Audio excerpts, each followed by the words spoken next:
Hi friends, it's me Priya Hari Prasad. Welcome to the world of economics and welcome to my channel. Hope that you all are doing good. ഇന്നത്തെ സെഷനിൽ നമ്മളിവിടെ discuss ചെയ്യാൻ പോകുന്നത് differentiation. ഇപ്പൊ ഡിഫറൻസിയേഷന്റെ basics ആണ്, അതായത് derivation. അപ്പം നമ്മൾ ഒരു വാല്യൂ, ഒരു വേരിയബിൾ തന്നിട്ട് അതിന്റെ ഡെറിവേറ്റഡ് വാല്യൂ കണ്ടുപിടിക്കാൻ പറഞ്ഞാൽ എങ്ങനെ ചെയ്യണം, അതിന്റെ വളരെ ബേസിക് ആയിട്ടുള്ള കാര്യങ്ങൾ മാത്രമായിരിക്കും നമ്മൾ ഇന്നത്തെ സെഷനിൽ ഡിസ്കസ് ചെയ്യാൻ പോകുന്നത്. അപ്പൊ ആ ഒരു ബേസിക്സ് കിട്ടിക്കഴിയുമ്പോൾ നമുക്ക് പ്രോബ്ലംസ് ഒക്കെ സോൾവ് ചെയ്യാൻ വളരെ യൂസ്ഫുൾ ആയിരിക്കും. അപ്പോൾ ഡിഗ്രി ആൻഡ് PG ലെവൽ സ്റ്റുഡൻസിന് യൂസ്ഫുൾ ആയിട്ടുള്ള ക്ലാസ് തന്നെയായിരിക്കും. Try to watch it and share with your friends. ഇതുവരെ എന്റെ ചാനൽ സബ്സ്ക്രൈബ് ചെയ്യാതെ കാണുന്നുണ്ടെങ്കിൽ സബ്സ്ക്രൈബ് ചെയ്യുക, ബെല്ലൈക്കൺ ക്ലിക്ക് ചെയ്യുക, ഓൾ എന്ന ഓപ്ഷൻ കൂടെ പ്രസ് ചെയ്യുക. അപ്പോഴേ ഞാൻ ഇടുന്ന പുതിയ വീഡിയോസിന്റെ നോട്ടിഫിക്കേഷൻ നിങ്ങൾക്ക് ഉടനെ തന്നെ ലഭിക്കുകയുള്ളൂ. Okay, then come let's learn together. Let's begin the class. Differentiation. അല്ലെ, ഒരു ഫംഗ്ഷന്റെ ഡിഫറൻസിയേഷൻ നമ്മൾ എങ്ങനെ ഫൈൻഡ് ഔട്ട് ചെയ്യും? ഇപ്പൊ നമ്മൾ എക്സ് എന്ന് പറയുന്ന വാല്യൂ, എക്സ് വേരിയബിൾ, ഓക്കെ, ഈ എക്സ് എന്ന് പറയുന്ന വേരിയബിളിന്റെ ഡിഫറൻഷിയേറ്റഡ് വാല്യൂ എന്താണെന്ന് അറിയാം. ഡിഫറൻഷിയേറ്റ് ചെയ്ത് കഴിയുമ്പോൾ അല്ലെങ്കിൽ നമ്മൾ ഡെറിവേഷൻ കണ്ടു കഴിയുമ്പോൾ നമുക്ക് കിട്ടുന്ന വാല്യൂ എന്താണെന്ന് അറിയാമോ? 1 ആണ്. അപ്പൊ എല്ലാവർക്കും സംശയം ഉണ്ടാവും, ഇത് എങ്ങനെ 1 കിട്ടുന്നു, അല്ലെ? അപ്പൊ എക്സിന്റെ ഡെറിവേഷൻ 1 ആണ്. നമ്മളിങ്ങനെ പറയാറുണ്ട്, പ്രോബ്ലം ചെയ്യുന്ന സമയത്ത് പറയാറുണ്ട് എക്സിന്റെ ഡെറിവേഷൻ 1 ആണ്. അപ്പൊ ഇത് ഈ 1 നമുക്ക് എങ്ങനെ കിട്ടി അത് നോക്കാം. അപ്പൊ ആദ്യം തന്നെ ഒരു ഫോർമുല നമുക്ക് ഓർമ്മ വേണം. n into x raised to n minus 1. n into x raised to n minus 1. Okay, അപ്പം എക്സിന്റെ പവർ ആയിട്ട് കൃത്യമായിട്ട് ഇവിടെ വരുന്നത് എന്താണ്? n minus 1 ആണ് കേട്ടോ. n into x raised to n minus 1. Okay, ഈ n എന്ന് പറയുന്നത് നമ്പർ സാധാരണ ഇവിടെ മുകളിൽ അതായത് ഇവിടെ പവറിൽ എന്ത് നമ്പർ വരുന്നോ അതാണ് n എന്ന് പറയുന്നത്. ഓക്കെ, ഈ പവറിൽ എന്താണോ വരുന്നത് അതാണ് n.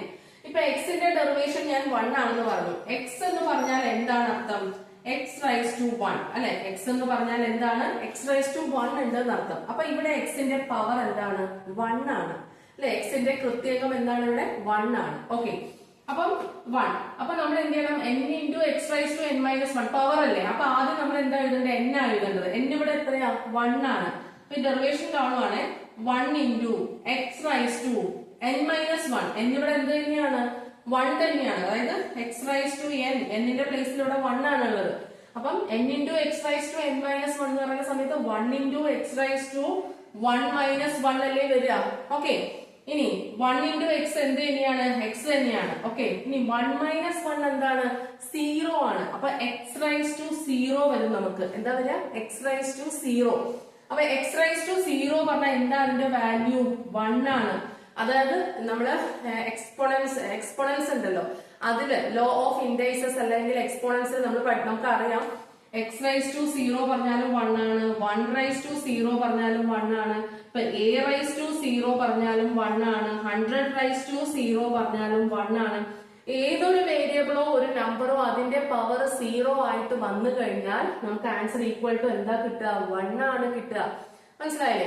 ഇങ്ങനെയാണ് നമ്മൾ എക്സിന്റെ ഡെറിവേഷൻ കണ്ടുപിടിക്കുക. അപ്പൊ ഡെറിവേഷൻ കണ്ടുപിടിക്കേണ്ട ഈ ബേസിക് ആയിട്ടുള്ള ഈ ഫോർമുല നിങ്ങൾ ഓർമ്മ വെക്കണം.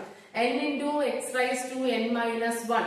n പവർ ആണ്. ഓക്കെ, ഏതൊരു വേരിയബിൾ ആയാലും ഒരു നമ്പർ ആയാലും തന്നാൽ അതിന്റെ പവർ ആണ് എന്തെന്ന് പറയുന്നത്? ഈ n എന്ന് പറയുന്നത്. അപ്പൊ നമ്മളെ വെറും x തന്നു കഴിഞ്ഞാൽ നമുക്കറിയാം അതിന്റെ അർത്ഥം എന്താണ്? x raised to 1 ഉണ്ട്, അവിടെ പവർ ഉണ്ട്. 1 ആയതുകൊണ്ട് നമ്മൾ എഴുതാത്തതാണ്. കറക്റ്റ് അല്ലേ? ഓക്കെ, അപ്പൊ x raised to 1. അപ്പൊ ആ 1 into x raised to 1 minus 1. 1 into x 1 തന്നെയാണ്. Okay, x raised to 1 minus 1 എന്താണ് നമുക്ക് കിട്ടുന്നത്? 0. x raised to 0 എന്ന് പറഞ്ഞാൽ 1 ആണ്. ഏതൊരു വേരിയബിളിനും പവർ 0 ആയിട്ട് വന്നാൽ ആൻസർ എന്താണ് നമുക്ക് എഴുതുക? നമ്മള് 1 എന്നാണ് എഴുതുക. ഓക്കെ, അപ്പം അത് മനസ്സിലായി. ഇനി നമുക്ക് എക്സ് സ്ക്വയറിന്റെ ഡെറിവേഷൻ കണ്ടുപിടിച്ചാലോ? എക്സ് സ്ക്വയർ എന്ന് പറയുന്ന സമയത്ത് പവർ 2 ആണ് ഇവിടെ വരുന്നത്, അല്ലെ? പവർ 2. അപ്പൊ ഇതേ ഫോർമുല നമുക്ക് അപ്ലൈ ചെയ്യാൻ n into x raised to n minus 1. അപ്പൊ ഇവിടെ n 2 ആണ്. അപ്പൊ നമ്മൾ എങ്ങനെ എഴുതുക? 2 into, okay, 2 into x raised to, ഇനി എന്താ പവർ, അല്ലെ? 2 minus 1. 2 into x raised to 2 minus 1. ഇങ്ങനെയല്ലേ എഴുതുക? ഓക്കെ, അപ്പൊ 2 into x raised to 2 minus 1. 2 minus 1 എന്താണ്? 2 ന്ന് 1 പോയാൽ 1 ആണ്. അപ്പൊ x raised to 1 ആണ് കിട്ടുക, അല്ലെ? x raised to 1. അപ്പൊ x raised to 1 പറഞ്ഞാൽ അത് എന്ത് തന്നെയാണ്? x തന്നെയാണ്. അപ്പം 2 into x that is equal to എന്താ? 2x. അപ്പം x സ്ക്വയറിന്റെ പവർ എന്താണ്? സോറി, x സ്ക്വയറിന്റെ ഡെറിവേഷൻ എന്താണ്? അല്ലെ, ഡിഫറൻസിയേഷൻ കണ്ടു കഴിയുമ്പോൾ നമുക്ക് കിട്ടുന്ന വാല്യൂ എന്താണ്? x സ്ക്വയറിന്റെ ഡെറിവേഷൻ എന്താണ്? 2x. മനസ്സിലായില്ലേ? അതേപോലെ തന്നെ ഇപ്പൊ നമുക്ക് 3x² വരികയാണ് വിചാരിക്കുക. അപ്പൊ ഒന്ന് റിപ്പീറ്റ് ചെയ്ത് കേൾക്കുക കേട്ടോ. 2 into x raised to 2 minus 1 ഇത്രയേ ഉള്ളൂ. അപ്പൊ 2x raised to 1 കിട്ടും. 2x raised to 1 പറഞ്ഞാൽ 2x തന്നെയല്ലേ. ഓക്കെ, ഇനി 3x² ഡെറിവേഷൻ എന്താണ്? അപ്പൊ ആദ്യം ഈ കോഎഫിഷ്യന്റ് എടുത്ത് എഴുതണം കേട്ടോ, എന്നിട്ടേ പവർ എഴുതാവൂ. അപ്പൊ കോഎഫിഷ്യന്റ് ഇത് ഉണ്ട് 3 into പിന്നെന്താണ്? അപ്പൊ ഇനി നമ്മൾ x² ഡെറിവേഷൻ കണ്ടാൽ മതി. 3 ആദ്യം എഴുതി. x² ഡെറിവേഷൻ നമ്മൾ സാധാരണ കാണുന്ന പോലെ എന്താ? 2 into x raised to 2 minus 1 that is equal to എന്താ കിട്ടുക? 3 into 2 എന്താണ്? 6. x raised to 2 minus 1 എന്താണ്? x raised to 1. അപ്പൊ 6x raised to 1 അല്ലെങ്കിൽ 6x എന്ന് ആൻസർ കിട്ടും നമുക്ക്. മനസ്സിലായില്ലേ? ഓക്കെ, ഇനിയിപ്പോ -2x² ആണെങ്കിലോ, -2x² ആണെങ്കിൽ ആദ്യം -2 into പിന്നെ നമ്മുടെ സാധാരണ power 2 into x raised to 2 minus 1 എന്ന് പറയുമ്പോൾ -2 into 2 എന്താ വരിക? 2x² അതായത് 2 into വീണ്ടും x raised to 1 ആണ് വരിക. അപ്പൊ -2 into +2 എന്താണ്? -4. -2 into +4 -4. അപ്പൊ -4x raised to 1 എന്ന് വെച്ചാൽ -4x ആണ് നമുക്ക് എന്ത് കിട്ടുക? ആൻസർ കിട്ടുക. -4x ആണ് നമുക്ക് ആൻസർ കിട്ടുക. ഇനി പവർ മൈനസ് ആയിട്ട് വന്നാൽ എങ്ങനെയാണ് ചെയ്യാൻ നോക്കാം നമുക്ക്. x raised to -2 ആണ് വരിക എന്ന് വിചാരിക്കുക. മൈനസ് ആഡ് ചെയ്താൽ മതി. അപ്പൊ നമ്മുടെ ഈ same formula n into x raised to n minus 1 ൽ നമ്മൾ എന്ത് ചെയ്യാണ്?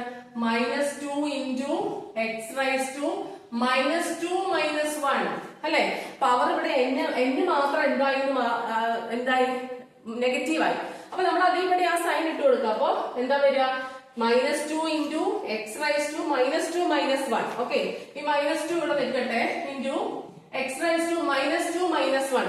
രണ്ട് മൈനസ് വാല്യൂസ് വന്നാൽ അത് ആഡ് ചെയ്യുമ്പോൾ എങ്ങനെ ചെയ്യാം? രണ്ടും കൂടെ ആഡ് ചെയ്തിട്ട് മൈനസ് സൈൻ ഇടും. രണ്ട് മൈനസ് വാല്യൂസ് വന്നാൽ അത് രണ്ടും കൂടെ ആഡ് ചെയ്തിട്ട് എന്ത് ചെയ്യും? മൈനസ് സൈൻ ഇടും. ഒരു മൈനസും ഒരു പ്ലസും വന്നാൽ എന്ത് ചെയ്യും? വലുതിന് ചെറുത് കുറച്ചിട്ട് വലുതിന്റെ സൈൻ ഇടും അല്ലെ.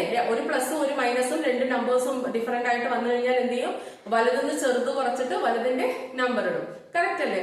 ഓക്കെ, ഇനിയിപ്പോ രണ്ട് പ്ലസ് വന്നാൽ അത് നമ്മൾ എങ്ങനെയാന്ന് വെച്ചാൽ ചെയ്താൽ മതി.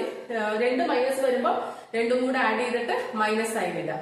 ഓക്കെ, അപ്പം ഇപ്പൊ എന്താ കിട്ടുക? -2 into x raised to -2 minus 1 രണ്ടും കൂടെ ആഡ് ചെയ്യാം. 2 plus 1 എന്താ? 3.